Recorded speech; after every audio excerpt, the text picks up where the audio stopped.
नमस्कार, बुलेटिन में आपका स्वागत है और मैं हूं आपके साथ रितेश कुमार गौतम। और बुलेटिन का आगाज करेंगे बड़ी खबर के साथ।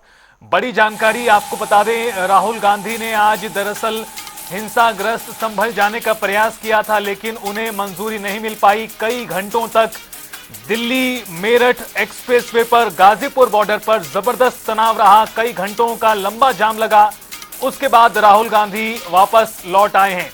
यूपी गेट से राहुल गांधी वापस दिल्ली के लिए लौट आए हैं, लेकिन इस बीच कई घंटों का जाम वहां पर देखने के लिए मिला है।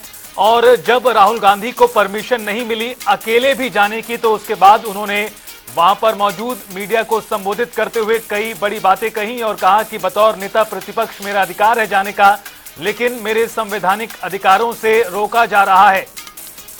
2 घंटे गाजीपुर बॉर्डर पर रुके रहे राहुल गांधी और प्रियंका गांधी वाड्रा, लेकिन उन्हें परमिशन नहीं मिल पाई। गौरतलब है कि संभल में 10 दिसंबर तक किसी भी बाहरी जनप्रतिनिधि किसी भी एक्टिविटी पर रोक है और उस वजह से राहुल गांधी को परमिशन नहीं मिल पाई।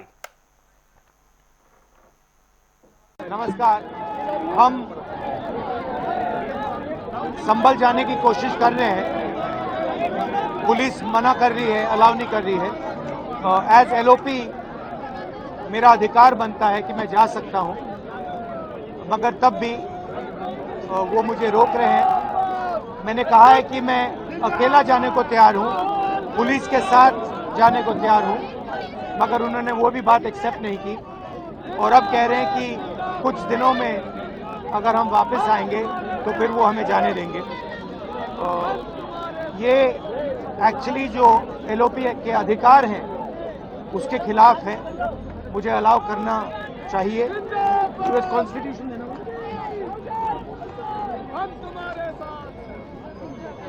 ये कॉन्स्टिट्यूशन के खिलाफ है।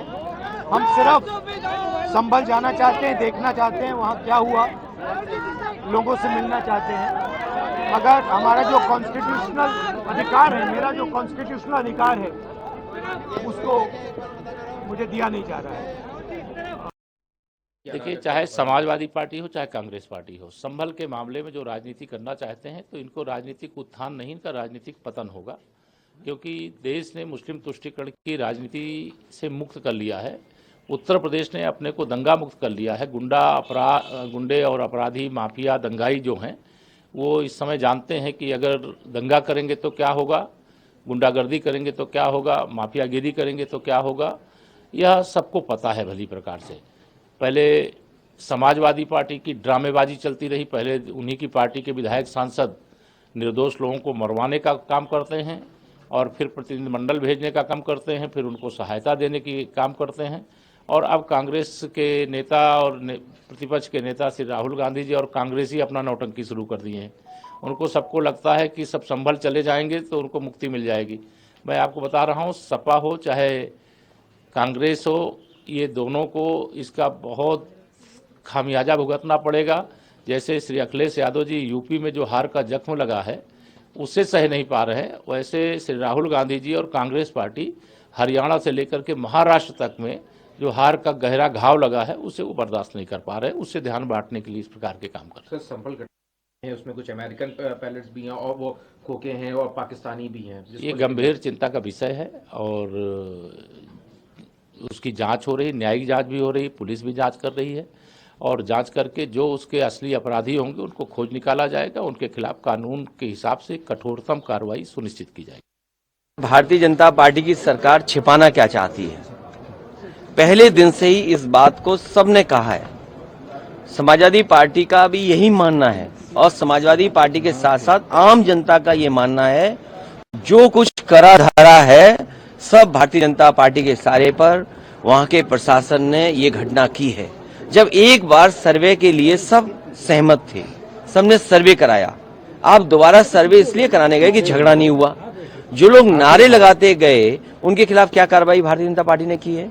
किसी भी दल के नेता को ये जाने नहीं दे रहे। आखिरकार छिपाना क्या चाहते हैं? और प्रशासन की भाषा देखिए, उनके जो अधिकारी हैं, क्या लोकतंत्र में क्या इस तरह का व्यवहार और भाषा हो सकती है अधिकारियों की, जिस तरह की भाषा और व्यवहार का इस्तेमाल हो रहा है वहाँ पर? प्रशासन कह रहा है कि एक डेट बताई गई 10 तारीख, उसके बाद जाएं, उसके बाद तक जाना है। अच्छा, 10 तारीख तक जाने क्या क्या छिपा देंगे, जाने कितना दबाव बना देंगे लोगों पर?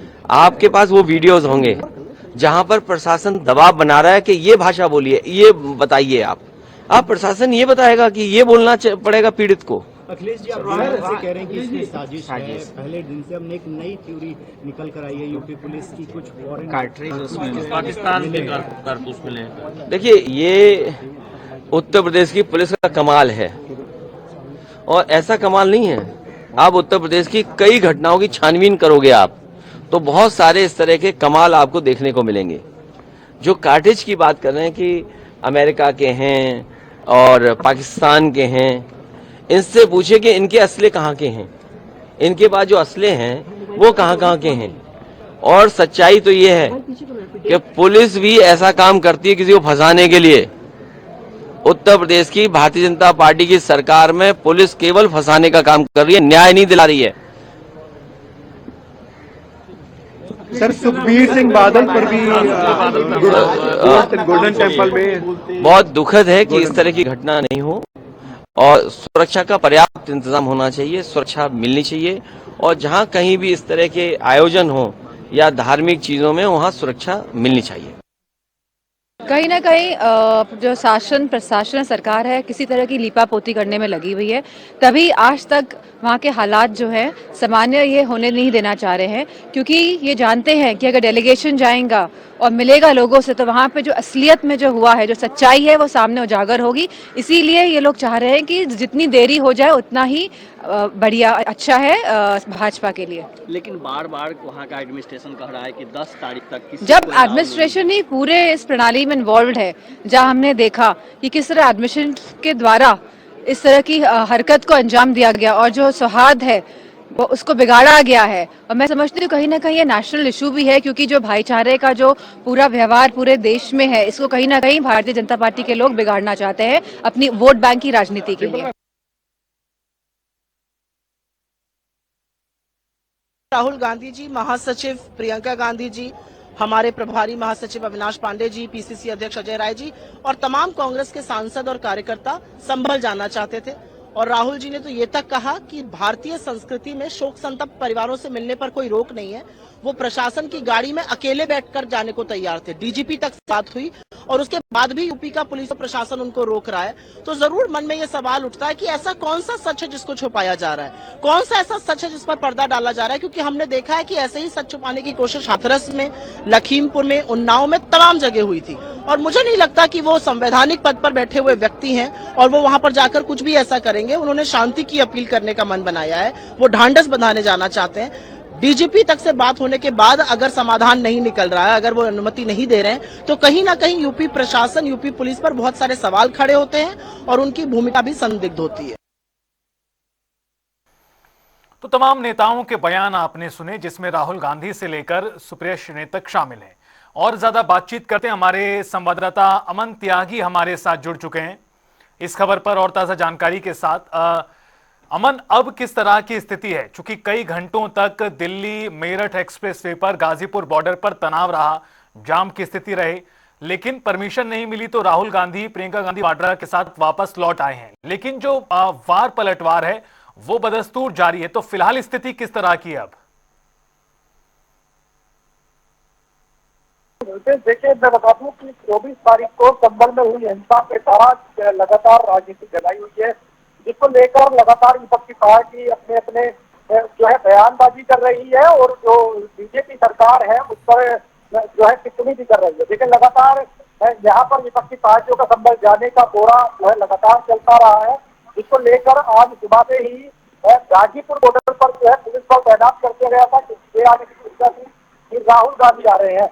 लेकिन कुछ देर बाद ही एक क्लियर हो गया कि राहुल गांधी के साथ प्रियंका गांधी भी गाजीपुर के रास्ते होते हुए और संभल निकलेंगे। लेकिन यहाँ पर भारी पुलिस बल तैनात कर दिया और जैसे ही राहुल गांधी और प्रियंका गांधी यहाँ पर पहुंचे तो भारी पुलिस बल ने उनको यहीं पर रोक लिया। काफी देर जद्दोजहद हुई, करीब सवा घंटे यहाँ पर उनको रोका गया और उनसे बात करने की कोशिश की गई। गाजियाबाद के तमाम अधिकारी यहाँ पर पहुंचे राहुल गांधी और प्रियंका गांधी से बात करने की कोशिश की गई।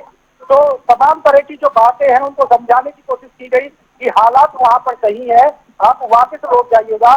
तो करीब 1.25 घंटे यहाँ पर जो है अधिकारी और राहुल गांधी और प्रियंका गांधी के बीच वार्ता हुई, जिसको लेकर ये जो है निष्कर्ष निकलता है कि राहुल गांधी को वापस जाना पड़ा। देखिए, सूत्रों की माने तो ये भी सुनने में आ रहा है कि 6 तारीख को राहुल गांधी और प्रियंका गांधी फिर संभल जाने की तैयारी करेंगे। तो लगातार देखिए, संभल में हालात स्थिर है और केवल यही वजह है कि वहां पर जो विपक्षी पार्टियां हैं, जो विपक्षी नेता है, उनको संभल की सीमा के अंदर नहीं जाने दिया। तो ये सबसे बड़ी जो है जो पॉइंट है कि जो वहां पर जो हालात समय से स्थित हो गए थी। अमन, अब किस तरह के हालात हैं? क्या जो जाम की स्थिति बनी थी, कई किलोमीटर लंबा जाम जो लग गया था, वो अब निकल चुका है? और जो जानकारी 6 तारीख को लेकर है, तो प्रशासन और पहले से तैयारियां करेगा। ऐसे में प्रदेश कांग्रेस अब क्या रणनीति बनाएगी? बिल्कुल, देखिए, जैसे ही राहुल गांधी और प्रियंका गांधी यहाँ पर पहुंचे तो यहाँ पर जो जाम की स्थिति पैदा हो गई थी, जो जॉब पर जाने वाले बंदे थे, जो अपने जो काम के लिए वहां से जाने वाले थे, वो यहाँ पर आकर रुक गए। तो उन्होंने आकर राहुल गांधी के खिलाफ नारेबाजी भी की, जिसको पुलिस प्रशासन ने जो है राहुल गांधी और प्रियंका गांधी को समझाने के बाद ये जो पूरी स्थिति थी इसको क्लियर कर दिया और राहुल गांधी और प्रियंका गांधी को वापिस जाना पड़ा। अमन, अब प्रदेश कांग्रेस की रणनीति क्या होगी? चूंकि पहले प्रदेश अध्यक्ष अजय राय की बात करें, वो भी ये बात कह चुके हैं, कांग्रेस पार्टी दफ्तर में पूरी रात उन्होंने गुजारी, हालांकि बाहर नहीं निकलने दिया गया। अब कांग्रेस पार्टी के बड़े नेता राहुल गांधी ये कोशिश कर चुके हैं, उन्हें भी जाने नहीं दिया गया। तो 6 तारीख को भी जाने दिया जाएगा, इसकी संभावना ज्यादा है, ऐसा तो नहीं है। इन तमाम दिनों के बीच कांग्रेस पार्टी की जो प्रदेश इकाई है, वो अब क्या रणनीति तैयार करेगी और इस मुद्दे को कैसे आगे बढ़ाया जाएगा, इसे लेकर कांग्रेस पार्टी किस तरह की तैयारियां कर रही है? बिल्कुल, जैसे कि बता दूं कि आज राहुल गांधी का साफ तौर पर कहना था कि जो हमारे हौसले हैं उन्हें बीजेपी सरकार नहीं तोड़ सकती। हम आज नहीं तो कल वहां जरूर जाएंगे, क्योंकि कल वहां पर जो है जो कांग्रेस नेता है सचिन चौधरी, जो संभल पहुंचे थे और उनकी राहुल गांधी से बात फोन पे कराई थी, जो पीड़ित लोग हैं। तो जाकर ये मामला बना कि 6 तारीख को आज के दिन उनको जो है संभल पहुंचना था। पहले राहुल गांधी को ही वहां पे पहुंचना था, पर लेकिन फिर थोड़ी देर बाद ये चर्चा होने लगी कि प्रियंका गांधी भी उनके साथ है, अजय कुमार लल्लू भी उनके साथ है। तो ऐसे तमाम कई बीजेपी कांग्रेस के बड़े नेता उनके साथ थे, लेकिन गाजियाबाद जो गाजीपुर बॉर्डर है उनको वहां पे आगे नहीं बढ़ने दिया है। बात करें 6 तारीख की, तो 6 तारीख में भी यहाँ पर जो है प्रशासन अलर्ट रहेगा, खुफिया एजेंसियां वो अलर्ट रहेंगी। तो अंदाजा यही लगाया जा सकता है कि जब तक पूरी तरह से सामान्य नहीं हो जाते वहां के जो हालात हैं, तब तक किसी को भी जो है विपक्षी पार्टी को वहां पर नहीं जाने दिया जाएगा। बिल्कुल, कुल मिलाकर 10 तारीख तक की जो पाबंदियां लगाई गई हैं उसके तहत प्रशासन काम कर रहा है और आज राहुल गांधी को परमिशन नहीं मिली। बहरहाल अमन, आपका बहुत बहुत शुक्रिया इस पूरी बातचीत और जानकारी को साझा करने के लिए। तो तस्वीरें एक बार फिर आप देखिए, ये उस वक्त की तस्वीरें हैं जब दिल्ली मेरठ एक्सप्रेस वे पर ये पूरा तनाव बना रहा था। कई घंटों तक यहाँ बातचीत हुई, कोशिशें की गई कांग्रेस पार्टी की ओर से कि जाने दिया जाए, दल बल के साथ ना सही तो अकेले जाने दिया जाए, लेकिन प्रशासन ने अनुमति नहीं दी। रुकेंगे यहां पर एक ब्रेक के लिए, फौरन हाजिर होंगे। आप देखते रहिए जनता टीवी।